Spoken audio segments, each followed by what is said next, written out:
Video की starting में एक लड़का अपने स्कूल की छत पर बैठा होता है। उसका नाम होता है पार्क। वो छत पर सिर्फ जस्ट फॉर फन के लिए बैठा होता है और नीचे जितने भी लोग होते हैं सबको लग रहा होता है कि वो सुसाइड करने वाला है और वो लोग चिल्लाने लगते हैं कि वहाँ से नीचे उतरो। जिसके बाद पार्क वहाँ से नीचे नहीं उतरता और हमें स्कूल में एक और लड़की दिखाया जाता है जिसका नाम होता है यून। वो भी पार्क के साथ उसी स्कूल में पढ़ती है। अब पार्क की वजह से स्कूल की छुट्टी रोक दी जाती है तो यून वॉशरूम के बहाने कर वहाँ पार्क के पास जाती है और उसके साथ बैठ जाती है। यून पार्क से पूछती है कि क्या तुम सच में सुसाइड करने वाले हो? तो पार्क बोलता है अरे ऐसा कुछ नहीं है, वो तो मैं बस यहाँ पर मेरे पैर में चोट लगी थी तो मैं यहाँ पर बैठने आया था और मुझे बहुत ख़राब लग रहा है क्योंकि अब मैं बास्केटबॉल नहीं खेल पाऊँगा। तो यून उसको थोड़ा मोटिवेट करती है और उसके बाद जब वो लोग उठने लगते हैं यून उसे पकड़कर उठाती है और फिर उसे वहाँ से धक्का मार देती है क्योंकि सब लोग ऑलरेडी वहाँ पे तैयारी करके रखे होते हैं तो वो बच जाता है। और पार्क उसके ऐसे करने पर बहुत ज़्यादा शॉक्ड होता है। जिसके बाद हम लोग यून को देखते हैं, वहाँ पर पुलिस आती है और उसके ऐसे करने पर पुलिस भी बहुत ज़्यादा हैरान होती है और वो लोग यून को गिरफ्तार कर लेते हैं और वहाँ से ले जाने लगते हैं। तो यून पार्क के पास आती है और उसको बोलती है तुम्हें तो पता ही है ना कि मेरा इंटेंशन तुमको जान से मारने का नहीं था। तो पार्क बोलता है कि मैं तुम्हें बचा सकता हूँ लेकिन तुम्हें उसके बदले में मेरी गर्लफ्रेंड बनना होगा। अब ये सब सुनकर यून बहुत ज़्यादा शॉक्ड हो जाती है क्योंकि वो बिल्कुल भी एक्सपेक्ट नहीं कर रही होती है कि पार्क उसको ऐसे प्रपोज करेगा और वो भी इस सिचुएशन में। अब हमें पूरे 12 साल के बाद का सीन दिखाया जाता है जहाँ पर हम देखते हैं कि यून मिलिट्री ज्वाइन कर चुकी होती है और उसका एक फ्रेंड होता है, बहुत अच्छा फ्रेंड जिसका नाम टे होता है। और इधर दूसरी तरफ हम लोग देखते हैं कि एक रूम से बहुत ही अजीबोगरीब आवाज़ आ रही होती है। तभी एक आदमी वहाँ पे चेक करने के लिए जाता है और दरवाज़ा खोलता है। तभी अंदर जो आदमी होता है वो उसे खींचकर अंदर ले जाता है। और इधर दूसरी तरफ हम लोग पार्क को देखते हैं जो कि एक पुलिस ऑफिसर बन चुका होता है। वो कार पर बैठा होता है और न्यूज़ सुन रहा होता है कोरोना वायरस की कि अब कोविड बहुत ही कम हो चुका है तो सब लोग बिना मास्क के भी रह सकते हैं। हम लोग पार्क को देखते हैं जिसने बेसबॉल ड्रेस पहन कर रखी होती है क्योंकि वो कभी कभार बेसबॉल भी खेल लेता है। फिर वो लोग उसी अपार्टमेंट में जाते हैं जहाँ पर वो अजीब आवाज़ें आ रही थी और वो लोग जैसे ही दरवाज़ा खोलते हैं वहाँ पर एक आदमी की लाश पड़ी होती है और वो वही आदमी होता है जो पहले वहाँ का डोर चेक करने के लिए गया था। तो बोला जाता है कि उसका बहुत ज़्यादा खून बह जाने के कारण उसकी मौत हो गई। पार्क बोलता है कि इसे जिस हथियार से मारा गया होगा वो ज़रूर यहीं कहीं होगा। तो वो उसे ढूंढने लगते हैं और ढूंढते ढूंढते उसे वो शख्स भी मिल जाता है जिसने उस आदमी को मारा, जो कि बेड के नीचे छुपा होता है। उसके बाद उससे पूछा जाता है कि उसने उस इंसान को क्यों मारा। तो वो बोलता है मुझे नहीं पता, सब कुछ बहुत ही सपने जैसा लग रहा था। वो बोलता है कि मुझे बहुत प्यास लग रही थी। उसके बाद पार्क उस आदमी का मुंह चेक करता है। उसके बाद उसको पता चलता है कि उस आदमी ने उसका खून पीकर उसको मारा है। वो बहुत ज़्यादा शॉक्ड होता है कि कोई इंसान किसी का खून कैसे पी सकता है और उसे अरेस्ट कर लिया जाता है। इधर नेक्स्ट सीन पर हम लोग यून को देखते हैं जो कि टे को बता रहा होता है कि मिलिट्री ज्वाइन करने पर सबको फ्री में अपार्टमेंट मिल रहे हैं, सिर्फ 2 शर्त। पहला जिसके पॉइंट्स बहुत ज़्यादा हो और दूसरा जो शादीशुदा हो। यून बोलती है कि काश ये अपार्टमेंट मुझे मिल जाता क्योंकि मेरे पास मेरा अपना घर नहीं। उसके बाद पार्क उसको कॉल करता है। इसका मतलब पार्क और यून की फ्रेंडशिप अभी तक है। फिर पार्क उसको बताता है आज के इंसिडेंट के बारे में। वो बोलता है कि पूछताछ के दौरान पता चला है कि तुम्हारे टीम मेंबर टॉम ने उससे ड्रग्स दिए थे तो तुम उससे जाके बात कर लो। फिर नेक्स्ट सीन पर हम लोग देखते हैं कि यून और टे दोनों उस टॉम से बात करने के लिए जाते हैं और जैसे ही वो लोग रूम पे एंटर करते हैं वो लोग देखते हैं कि जो टॉम होता है वो ऑफिसर को एक जंगली जानवर की तरह उसको खा रहा होता है और उसकी आंखें बहुत ही डिफरेंट दिखाई दे रही होती हैं।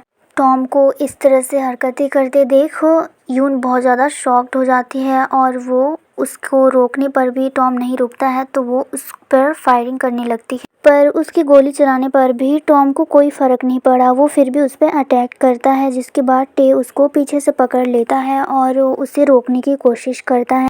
इसी लड़ाई के बीच टॉम का नाखून यून को लग जाता है और वो लोग टॉम को वहीं पर बंद कर देते हैं और यून को बाहर ले आते हैं। जिसके बाद टॉम पागलों की तरह दरवाजे में अपना सर पीटने लगता है और थोड़ी देर के बाद तो वो नॉर्मल हो जाता है और बहुत चिल्ला रहा होता है दर्द की वजह से। और यहाँ पर यून वो देख रही होती है और बहुत ज़्यादा शॉक्ड होती है कि आखिर ये सब कुछ क्या हो रहा है और टॉम को क्या हुआ है। उसके बाद सब लोग वहाँ पर आते हैं और टॉम को वहाँ से लेकर जाते हैं। यून सदमे में होती है और वो वॉशरूम जाती है। उसके बाद वो पार्क को कॉल करती है और उसको बोलती है कि क्या तुमने मुझे जानबूझकर टॉम के पास भेजा, क्या तुम्हें ये सब कुछ ऑलरेडी से पता था। तो पार्क बोलता है कि मेरा मकसद तुमको चोट पहुंचाना बिल्कुल भी नहीं था, तुमको मुसीबत में मैं क्यों पहुंचाता भला। उसके बाद यून देखती है कि उसको टॉम का नाखून उसके हाथों पे लग चुका था। फिर नेक्स्ट सीन पर हम लोग देखते हैं कि एक आदमी आ रहा होता है अपनी आर्मी के साथ और वो बहुत ही ज़्यादा पावरफुल होता है और उसका नाम मिस्टर हान होता है। वो एक अलग मिलिट्री को लेकर अपने साथ आए थे और टॉम को और जिस इंसान को टॉम ने काटा था वो उससे ले गए वहाँ से। उसके बाद मिस्टर हान यून के पास आते हैं और उसको बोलते हैं कि टॉम को एक बहुत ही अजीब बीमारी हो गई है जिसको काटने पर वो फैल जाता है और क्योंकि तुम टॉम के साथ थी तो हमें तुम्हें भी टेस्ट करने के लिए ले जाना होगा। पहले यून जाने से मना कर देती है, उसके बाद वो चली जाती है। फिर हम लोग देखते हैं कि मिस्टर हान पुलिस ऑफिस आते हैं उस आदमी को लेने जिसको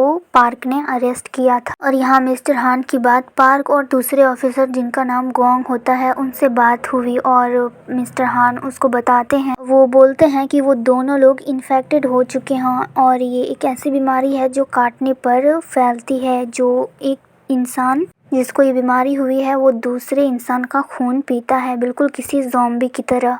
और हम लोग इस बीमारी की जांच अभी तक कर रहे हैं। वैसे अभी तक हमने इसके बारे में किसी को भी नहीं बताया है, पर आप लोग ये सब देख लिया है तो हमें आपको ये सब बताना पड़ा और हम ये बातें किसी को भी नहीं शेयर कर।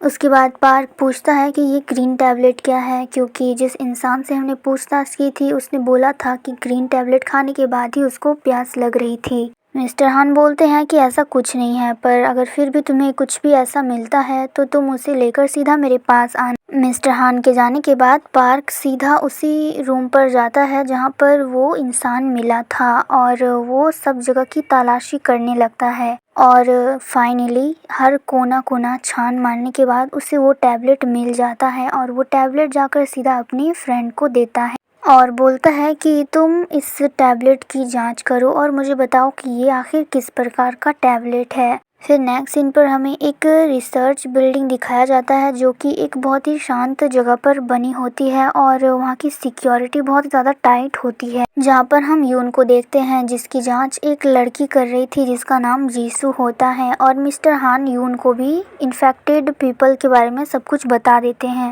जिसको सुनने के बाद यून बोलती है कि क्या अब मैं भी इन्फेक्टेड हो गई हूँ और क्या अब मैं भी लोगों को काटना शुरू कर दूंगी। जो सुनकर जीसू बहुत ही ज़्यादा डर जाती है और उसका डरा हुआ फेस देखकर यून उसको काटने की एक्टिंग करती है, जिसके बाद जीसू बहुत ज़्यादा डर जाती है। और उसके बाद उसको जब पता चलता है कि वो नाटक कर रही है तो वो बहुत ज़्यादा गुस्सा हो जाती है और वो बहुत ज़ोर से उसका सैंपल लिया गया। फिर नेक्स्ट सीन पर हम लोग देखते हैं कि यून को एक अलग से रूम में रखा गया जहाँ पर वो अकेली थी और वो पार्क से बात कर रही होती है और उसको बता रही होती है कि उसका चेकअप हुआ और उस यहाँ की जो सिक्योरिटी है वो बहुत ही ज़्यादा टाइट है। जिसके बाद उसको कुछ आवाज़ें सुनाई दे रही थी, जिसके बाद वो खिड़की से बाहर देखती है तो वो पूरी बिल्डिंग इन्फेक्टेड पीपल से भरी हुई थी और वहाँ की हर एक रूम में एक इन्फेक्टेड पर्सन लॉक था। नेक्स्ट मॉर्निंग हम लोग देखते हैं कि पार्क का फ्रेंड उस टैबलेट के बारे में इंफॉर्मेशन पता कर चुका होता है और उस टैबलेट को तब बनाया गया था जब कोरोना था और उससे कोविड पेशेंट को ठीक किया जाता था, लेकिन इसका इम्पैक्ट ज़्यादा पड़ने की वजह से इस टैबलेट को बैन कर दिया। जो सुनकर पार्क बहुत ज़्यादा शॉक्ड हो जाता है। जिसके बाद पार्क जल्दी से अपने फ्रेंड को बोलता है कि तुम यून का लोकेशन पता करो। फिर हम इधर देखते हैं कि यून उठती है और उसको लेने के लिए जीसू आती है और जब वो लोग जा रहे होते हैं यून देखती है सामने टॉम है जिसके पास वो जाना चाहती है, पर जीसू उसको नहीं जाने देती, पर वो वहाँ से दौड़ कर जाती है और डोर बंद कर देती है। फिर वो टॉम से पूछती है कि क्या मैं तुम्हें याद हूँ, जिस पर टॉम हाँ में जवाब देता है और वो बोलता है कि पता नहीं कल मुझे क्या हो गया था, मैं कैसी अजीब हरकतें कर रहा था, तो वो बोलता है कि अब मुझे बहुत ज़ोर से प्यास लग रही है। जो सुनने के बाद जीसू दरवाज़े पर ही होती है और वो बोलती है कि तुम उसके करीब मत जाओ, पर यून उसकी बात नहीं सुनती और उसके करीब जाने लगती है। जहाँ पर हम देखते हैं कि टॉम का बॉडी ज़ॉम्बी में डेवलप्ड हो रहा होता है और वो फिर से अजीब हरकतें करने लगता है और वो यून पे अटैक कर देता है। तो यून भी खुद को बचाने के लिए उससे लड़ती है, पर वो फिर भी बाज नहीं आता और तभी वहाँ पर आर्मी टीम आ जाती है और टॉम को झटके देने लगती है। और यून ये सब कुछ देखकर बहुत ज़्यादा डर जाती है और शॉक्ड हो जाती है और वो उसकी नज़र वॉल पे पड़ती है तो वहाँ पर कैमरास लगे होते हैं, जिससे उसको पता चल जाता है कि ये सब कुछ मिस्टर यान भी देख रहे हैं। और इधर हम देखते हैं कि पार्क फाइनली उस रिसर्चिंग बिल्डिंग के सामने होता है। वो अंदर जाने जा रहा होता है पर वहाँ की सिक्योरिटी उसे अंदर नहीं जाने दे रही होती है।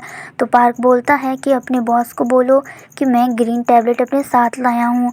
जो सुनकर वो लोग मिस्टर यान को बोलते हैं और ये सुनकर कि पार्क के पास ग्रीन टैबलेट है, वो लोग उसे अंदर आने की परमिशन दे देते हैं। फिर हम लोग देखते हैं कि वहाँ पर यून आती है बहुत गुस्से में मिस्टर यान के पास। फिर वो उसको बोलती है कि आपको पहले से पता था ना, इसलिए आपने वहाँ पर टॉम को रखा था ताकि मैं उसको देखकर उसके पास जाऊँगी ही। तो मिस्टर यान बोलते हैं कि हाँ बिल्कुल तुमने सही कहा। तो वो बोलते हैं कि वो अपनी फैमिली को पहचान गया था, इसलिए मैं ये देखना चाहता था कि वो दोबारा अटैक करेगा या नहीं। तो वो बोलती है कि तो आपने वहाँ पर एसी ऑन क्यों रखी थी, जिस पे वो बोलता है वो इसलिए ताकि उसे प्यास लगे और वो उसे अगर प्यास लगता तो वो पानी नहीं बल्कि इंसान का ही खून मांगता और अब से उसकी प्यास पानी से नहीं बल्कि खून से ही बुझा करेगी। खैर अब तुम्हारी रिपोर्ट बहुत नॉर्मल आई है तो तुम यहाँ से जा सकती हो, लेकिन तुम कैंप नहीं जा सकती, तुम यहाँ से अपने घर जाओगी। और वो उसे काट देते हैं और बोलते हैं कि तुम्हें यहाँ पर हर हफ्ते आने हैं चेकअप कराने के लिए और मैंने तुम्हारे कैंप में छुट्टी भी करा दी है कुछ महीनों के लिए। जिसके बाद वो बोलती है कि क्या आप मेरे पॉइंट्स भी बढ़ा सकते हैं। तो वो बोलते हैं ठीक है मैं कोशिश करके देखूँगा। जिसके बाद वो बहुत ज़्यादा खुश हो जाती है और उसकी तारीफ़ करने लगती है।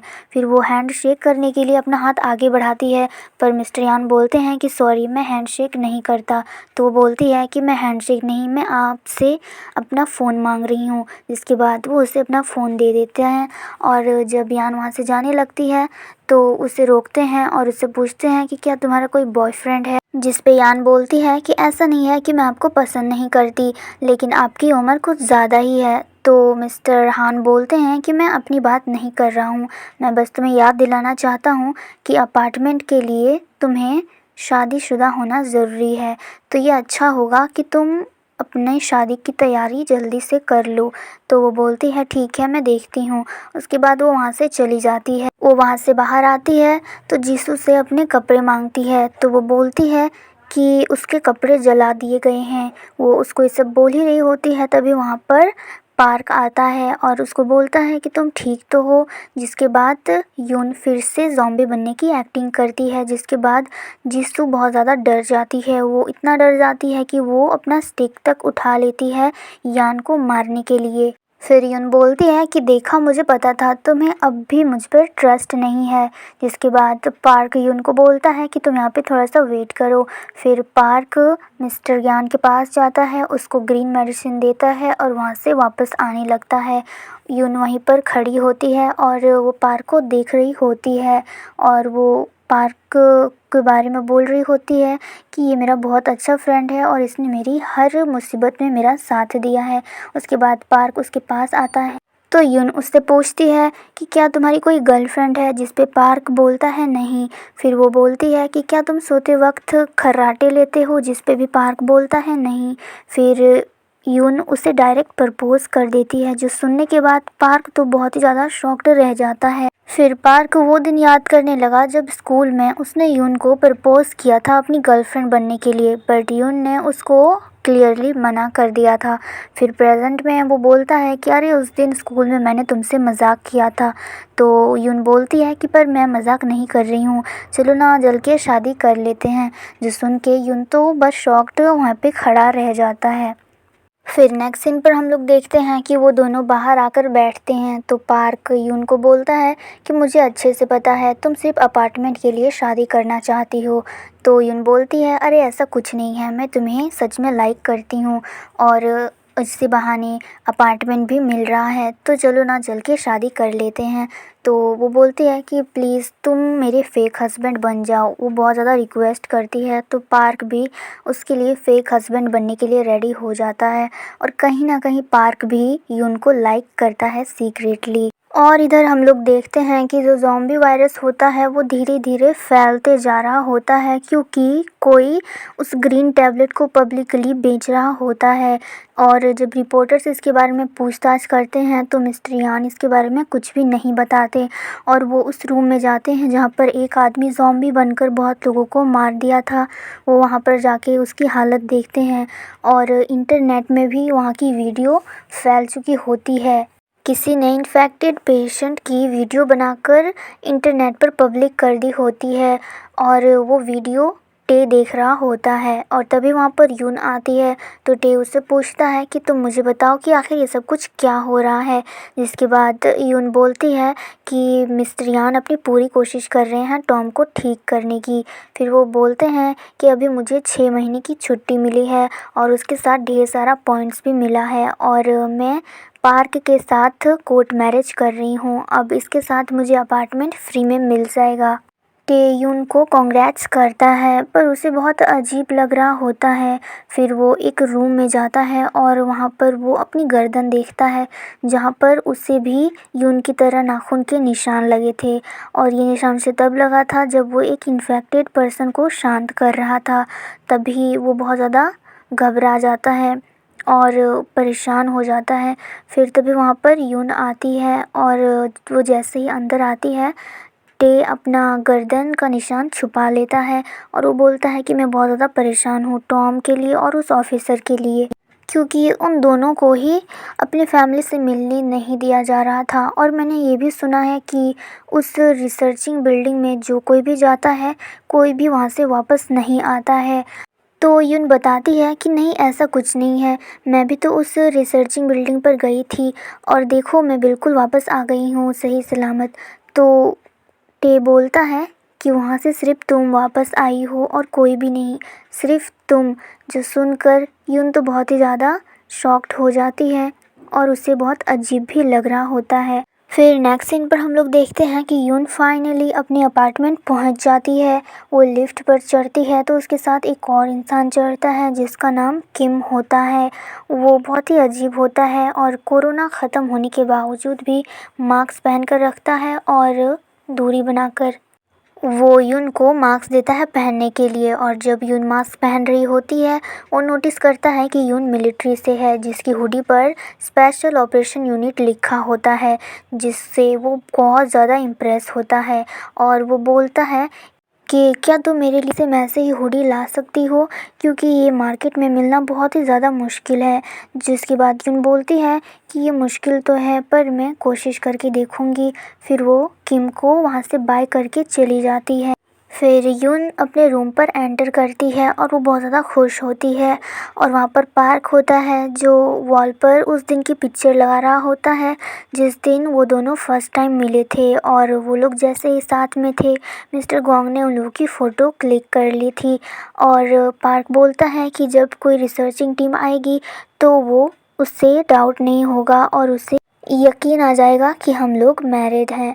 जिसके बाद यून ये सोच रही होती है कि क्या पार्क ने अब तक उन लोगों की फ़ोटो इतनी संभाल के क्यों रखी। अब हम देखते हैं कि यून अपार्टमेंट में जाकर राइस केक बांट रही होती है ताकि वो लोग उससे जान पहचान कर सके। जिसके बाद उसके सबसे पहले मीट होती है ईसियोन नाम की एक लड़की से, वो जो राइस केक लेकर दरवाज़ा बंद कर देती है। फिर यून सेकंड फ्लोर पर जाती है पर देखती है कि वहाँ का दरवाज़ा लॉक्ड है।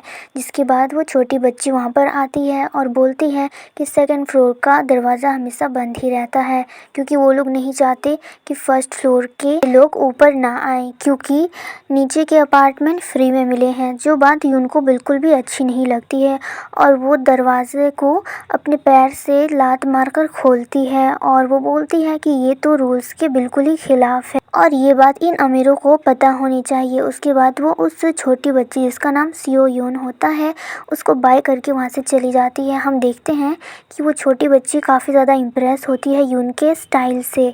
फिर नेक्स्ट यून की मुलाकात एक लॉयर से होती है जिसका नाम गुक होता है। यून उसको राइस केक देती है तो वो लॉयर उसको अपना कार्ड देता है। फिर यून के जाने के बाद वो लॉयर उस राइस केक को डस्टबिन में फेंक देता है और वो बोलता है कि हमें किसी भी अनजान पर्सन से कुछ भी नहीं लेना चाहिए। फिर नेक्स्ट वो मिस्टर बोक नाम के पर्सन के अपार्टमेंट के सामने आई जिसके बाद वो डोर खोल ही नहीं रहे थे। इतने में हम वहाँ पर देखते हैं कि मिस्टर बोक की वाइफ वहाँ पर आती है और यून से उसका राइस केक लेती है और वो बहुत ज़्यादा रूड होती है यून के साथ। उसके बाद वो अंदर जाती हैं तो वो अपने हस्बैंड को बोलती हैं कि तुम दरवाज़ा क्यों नहीं खोल रहे थे। तो वो बोलता है कि मैं नहा रहा था। उसके बाद हम देखते हैं कि उसकी वाइफ के पास वही ग्रीन टैबलेट होती है।